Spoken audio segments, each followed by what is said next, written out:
šepká a otvára Ivetka tak ďalšiu dnešnú tému. Ďakujeme veľmi, veľmi pekne. Áno, šepkáme spoločne s Marekom Priebrachom, ktorého vítam. Marek, vítajte. Dobrý deň. Šepkáme si práve o tom, že sa možno niektorým z nás viac a viac mení zrak, alebo naopak patríte k tým, ktorí dostali nový papier, že halo, treba začať nosiť dioptrie, respektíve kontaktné šošovky. Chceme pomôcť tým, ktorí nechcú nosiť okuliare s dioptriami, ale chcú siahnuť práve po kontaktných šošovkách. Takže prvá jasná otázka, pre koho všetkého sú určené kontaktné šošovky? V podstate kontaktné šošovky sú určené pre nás všetkých. Nie sme vôbec nejakým spôsobom limitovaní a je to o našej vôli, že či viac inklinujeme k tým okuliarom, alebo chceme zvoliť variant kontaktných šošoviek. Dokonca nehrá tú úlohu ani vek, čiže ak naučíme sa nejakým spôsobom správnym postupom v rámci hygieny starostlivosti a zvolíme ten vek, samozrejme dieťaťa možno od nejakých 15 rokov na nejaký šport, na tie športové aktivity, kde môže nastať poškodenie okuliarov, tak vôbec ani toto nie je limitujúci faktor. No, dôležité je to aj možno pre športovcov, pretože tam sa s tým stretávame najviac, že lyžuje sa, pláva sa. Jednoducho všetci, ktorí chcú športovať, tak siahajú po kontaktných šošovkách. Marek, vy ste tu ale preto, povedali sme si pre koho a tak ďalej.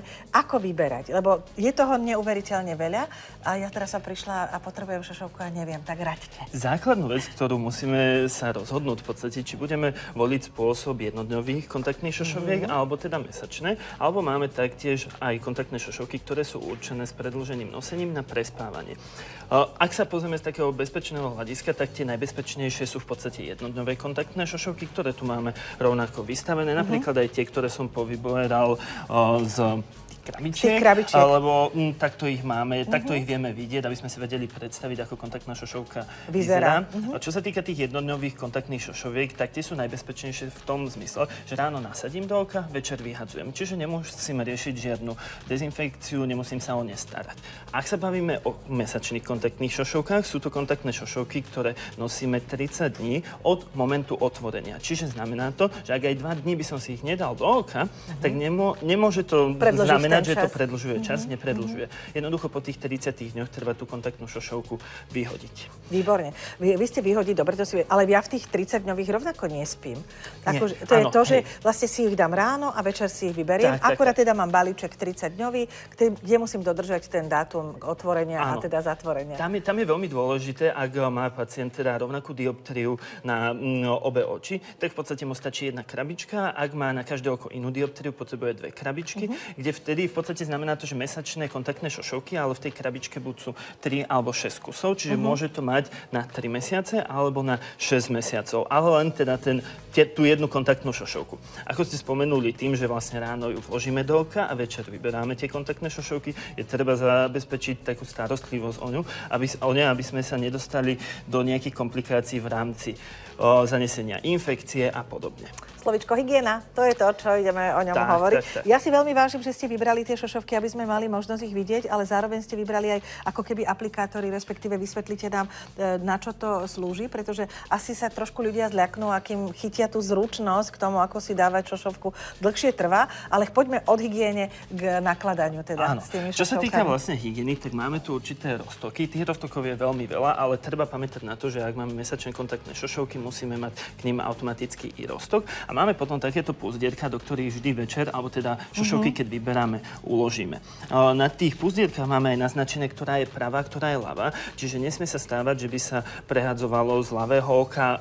Jeden deň mám v ľavom oku, vložím do pravého oka, ak mám tú istú dioptriu. A rovnako to nemeniť ani v tých krabičkách vzhľadom na tú dezinfekciu a respektíve hygienu.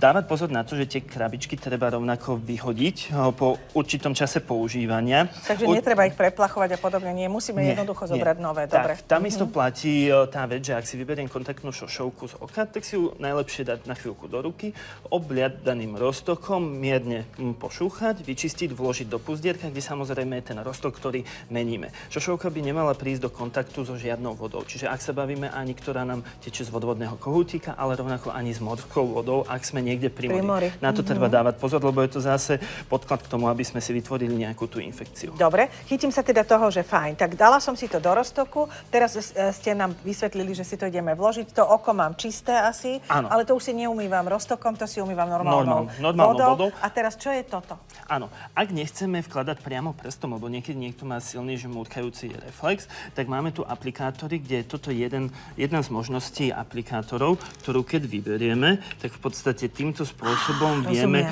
priamo z púzdierka ťuk urobiť a tým, že naberieme tú kontaktnú šošovku, vložíme si ju do oka. Je tam, prepáčte, tá tekutina, takže Áno. máme v tomto tekutinu, bez problémov si to priložíme k oku a to by sa malo A dostať.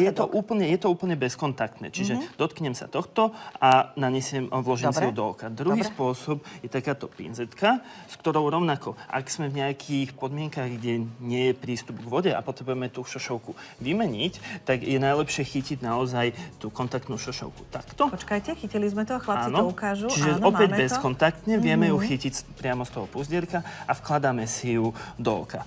Ja som teraz taká akože zabrzdená, ale lebo ak idem robiť toto, tak mám tú šošovku opačnou stranou.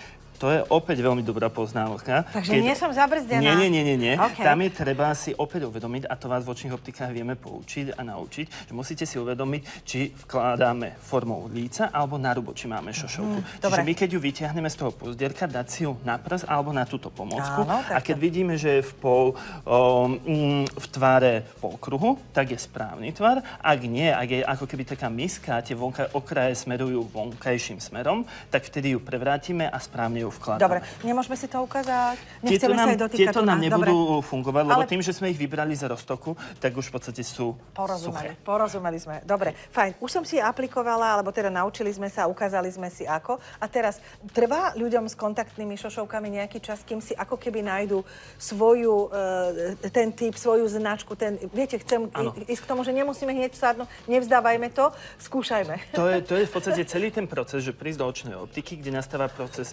v rámci kontaktológu, ktorý poradí všetky dôležité informácie, vyberie sa skúšobný diagnostický pár.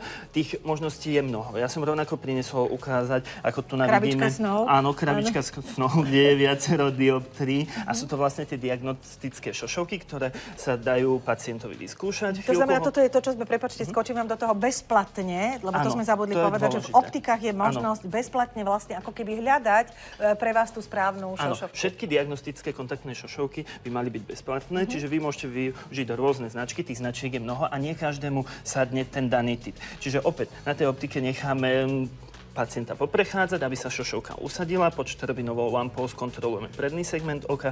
Ak šošovka príliš neklže, je všetko v poriadku, tak odchádza. Ale veľmi dôležité je to naučiť pacienta vyberať tú kontaktnú šošovku, lebo tú zručnosť postupne získame. Niekto ju má hneď, niekto nie. A hlavne máme rešpekt voči oku, obrovský rešpekt. Ja si viem predstaviť, že som si dávala raz na jednu reláciu modrej šošovky. Ja si pamätám, že kým som si to vložila a vyložila, no fakt som sa obávala, chápem každého z pacientov, ktorí do toho idú. Takže vidím to na takú hodinu, že idem si vyberať kontaktné šošovky.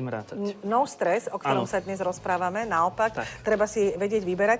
Ešte sa chytím tých veľkostí, respektíve existujú teda šošovky 0,5, 0,70, až do koľko? Áno, my máme v podstate stanovenú dioptriu od oftalmológa alebo optometristu s tým, že do dioptrie štvorky platí rovnaká dioptria, ako je i v okuliároch. Ak je vyššia dioptria, nastáva tam určitý prepočet ku kontaktným šošovkám, lebo tie sú priamo na rohovke. Čiže to zobrazenie je iné, ako je v okuliároch. Rovnako ten prechod medzi kontaktnými šošovkami a dioptrickými okuliármi môže byť iný, preto všeobecne sa odporúča, ak niekto chce nosiť vyslovene kontaktné šošovky, mať ich celý deň na tvári a keď príde domov, dať si okuliare, aby v podstate oko si oddychlo, aby sa zaregenerovalo a v ďalší deň môžeme znovu používať kontaktné šošovky. Marek, ďakujem aj za všetky tie ukážky, ktoré ste priniesli. Veľmi si to vážim. Opäť sme sa vďaka vám niečo múdro naučili a čo je dôležité, beriem si od vás tie rady, že naozaj nebojme sa toho, je to k dispozícii, je to moderná technológia, pomáha to veľmi ľuďom a dôležité je, že keď budeme dodržiavať hygienu, budete aj vy spokojní a my spokojní. Všetci. Ďakujem. Ja som bola veľmi spokojná s vašou návštevou. Všetko dobre prajeme a ideme do kuchyne.